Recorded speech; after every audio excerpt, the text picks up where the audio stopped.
आपल्या सोबत आहेत राज्याचे कॅबिनेट मंत्री, माजी अर्थमंत्री सुधीर मुनगंटीवार. भाऊ, माजी अर्थमंत्री यासाठी म्हटलं की आज बजेट सादर झालं, अंतरिम बजेट आहे. कसं बघताय बजेटकडे? नाही, जो सबका साथ सबका विकास सबका सन्मान, देश आत्मनिर्भर व्हावा 2047मध्ये हा देश जगाचा कप्तान व्हावा, विश्वगौरव व्हावा, या दृष्टीने जो संकल्प आहे त्या संकल्पाला आधार देणार आहे. शेवटी हा देश भयमुक्त व्हावा, भूकमुक्त व्हावा, विषमतामुक्त व्हावा, रोजगारयुक्त व्हावा आणि या देशामध्ये गरिबांच्या पाठीशी सरकार उभा आहे हा भाव निर्माण व्हावा. 2 कोटी गरिबांसाठी पुन्हा घर बांधण्याची एक योजना आली. भारतमाता माझी आई डोकं ठेवायला जागा नाही असं गरीब व्यक्तीला वाटायचं, पण मोदीजी उभे जागे आहे.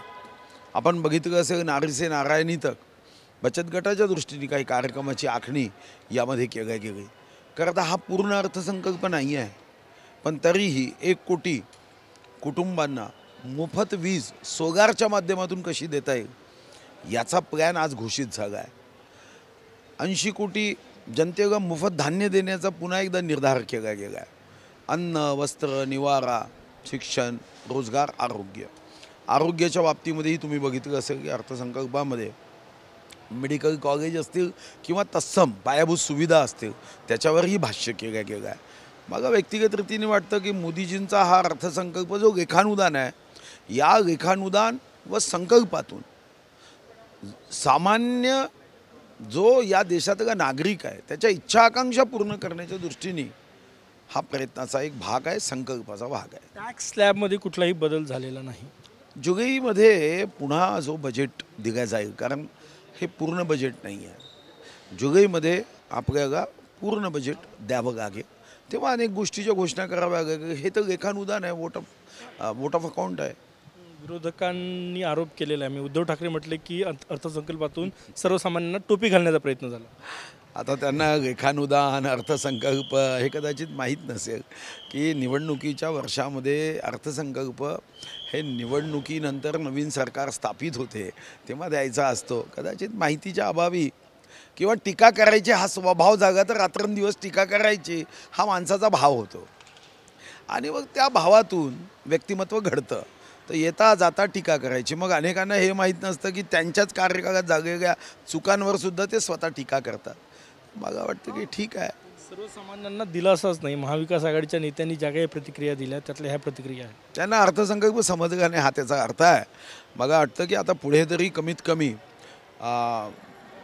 राजकीय क्षेत्रात येताना आता काही अट टाकता येईल का शिक्षणाची, ही आवश्यकता आता जाणवायला लागली. निवडणुका आहे 2024च्या, त्यापूर्वीचा हा अर्थसंकल्प. निवडणुकांचं व्हिजन दिसतं समोर की विकासाचंच व्हिजन आहे? नाही, इथं लेखानुदान आहे, हे बजेटच नाही आहे.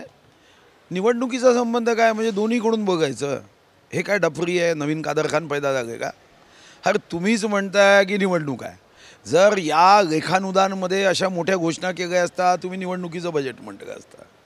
हे लेखानुदान असल्यामुळे नवीन घोषणा कमी केल्या तर तुम्ही म्हणता की दिलासा देणार नाही.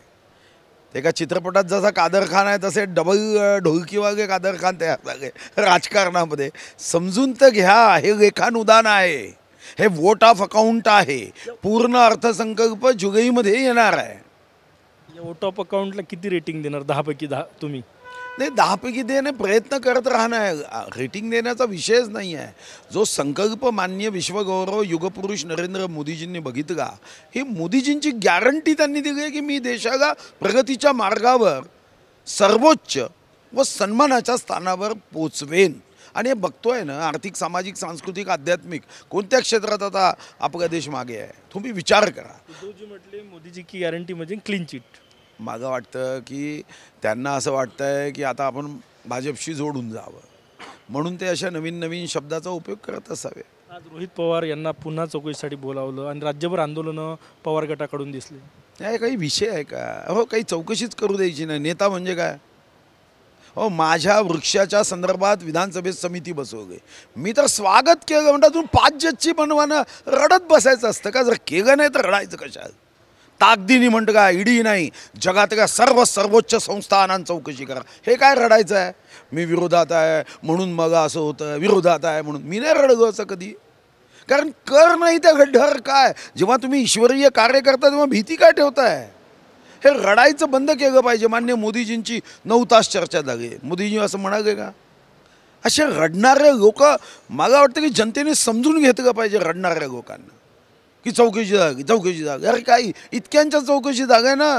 खासदार नवनीत राणा जेलमध्ये गेला 14 दिवस, काय रडत बसल्या? देवेंद्रजींना नोटीस आला, काय रडत बसले? नारायण राणे साहेबांवर तुम्ही कारवाई केली, कोणी रडत बसले? अरे या महाराष्ट्राच्या वीरभूमीत असे रडणारे राजकीय नेते, लढणारे नेते पाहिजे. शेवटचा प्रश्न माझा, काल अजितदादा गटांनी जे ॲफिडेव्हिट दिलं त्यात ते म्हटलं की शरद पवार हे प्राथमिक सदस्यच नाही तर मग राष्ट्रीय अध्यक्ष कसे? नाही तर होऊ शकतं. महात्मा गांधीजींच्या देशात महात्मा गांधीजी काँग्रेसचे कधीच प्राथमिक सदस्य नव्हते. होऊ शकतात, त्याची माहिती आम्हाला कुठून मिळणार आहे? ते सदस्य होते की नाही होते कसं मिळणार? कॅमेरामॅन सचिन सॅमसह गजानन माटे, TV9 मराठी, नागपूर.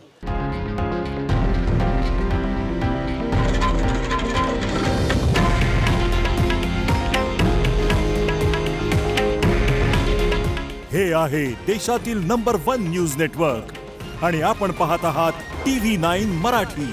काळजी तुमची, हित महाराष्ट्राचं.